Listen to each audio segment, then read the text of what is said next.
team on the road, winning 9 in a row, now 10. You know the defense is going to be inspired, Cowboys-wise, going against DeMarco Murray. But the Eagles cannot get out their way. The first game, they had 7 or 8 penalties offensively. They need to fix that part of the football team. Defensively, the same issues that have been plaguing this team since basically Coach Johnson has died, passed away. They've always struggled defensively, and they're getting even worse today. You're talking about Maxwell not being able to cover. They've completed anything they wanted in the first game on the right side. They came back this week, and when Wheaton making a great throw in the red zone, a little post route to Terrence. So the same issues defensively that are plaguing this football team, they need to fix that. They don't pressure the quarterback as much as they did last year. But offensively, that's really where the issues are. You get Murray, and you expect Murray to be the down here runner that we saw last year in Dallas. They're running from a shotgun. That's not what he likes to do. That's not his style. Usually in a shotgun, they have McCoy, a guy who's able to make guys miss, who's slippery. That's not Murray's type of running philosophy.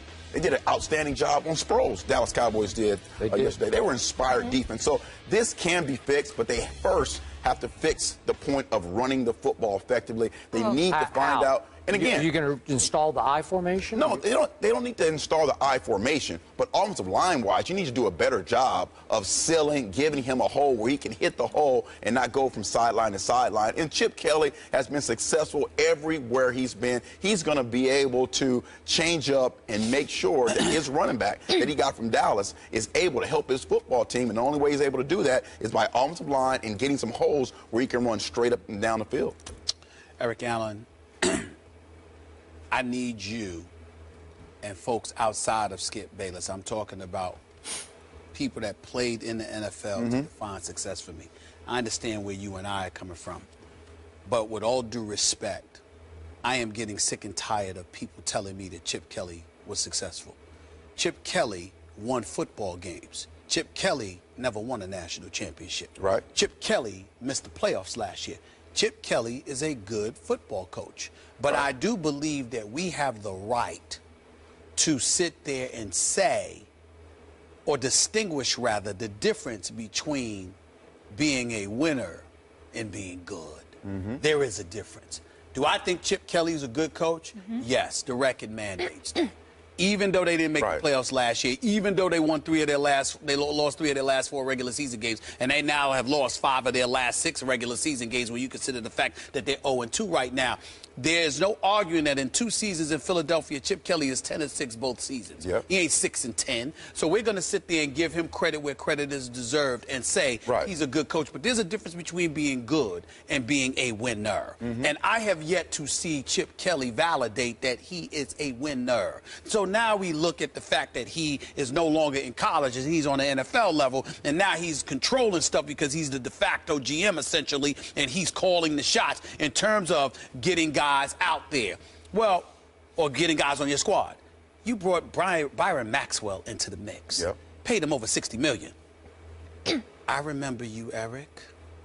I know you could play. And I know you know when somebody is a bit overrated at that cornerback spot. For sure. Can I get an amen on Byron Maxwell? Oh, you can. Say it. Say it with me. Say amen. Amen. There we go. Because he is struggling just like the rest of the corners. All right. Struggled in that defensive I understand that, but I'm not going to get on Walter Thurman III and other cats. They weren't paid $60 million. Right. And the safeties actually are playing pretty good. That's right. Now you got to skip the problem at your inside linebacker spot. Kiko Alonso, fresh off of 2 ACL injuries, you decided to bring him in Philadelphia. He had the left knee bothering him in training camp. You put him out there anyway, he injured again. Mikael Kendricks, he's now out. He's got a problem. He's your inside linebacker. Okay, let's switch to the offensive side. That's just defense. That's just defense. Who's been struggling for a couple of years. Who's been struggling for a couple of years now. Couple of years now. Not 2 months, 2 years. So we're going to get that out the way. Now we go to the offensive side of the ball. Evan Mathis is gone because you want to rescind an offer that you made to him to pump up the back end of his contract. You sit there and say, we want to rely on this offensive line. Backups and Gardner and Barbary and these boys, you relying on them. You can't block. Okay, you got a north-south runner. You asking to run east and west. I'm looking at the Eagles' offense, and you know what I see? What do you see? Softies. Softies. That's right.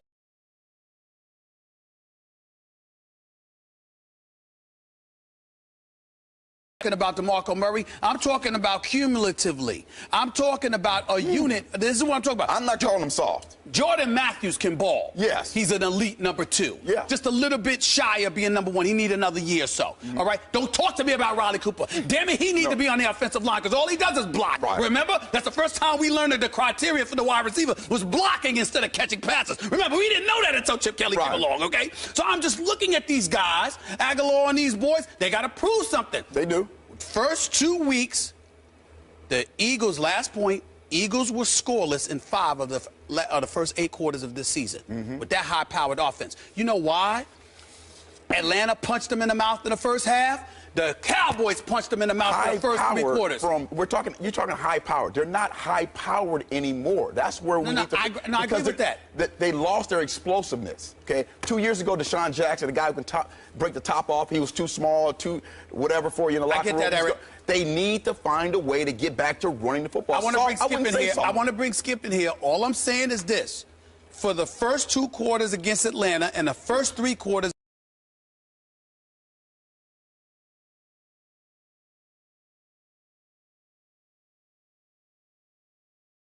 And you don't respond, that's usually the definition of soft. Now, I could be wrong, Skip, but all I know is whatever hood you want to pick, white, Hispanic, black, whatever, what's known as soft is when somebody punches you in your face or in your mouth and you have no response. That is what the Eagles have been for 5 quarters. Check those that penalties. Is a fact. Check those penalties. Yeah, too many daggone penalties. Yeah. All I'm saying to you is Philadelphia Eagles. When you're trying to punch somebody in the mouth and someone's holding you back, okay, that's penalties. I'm holding them back. All right.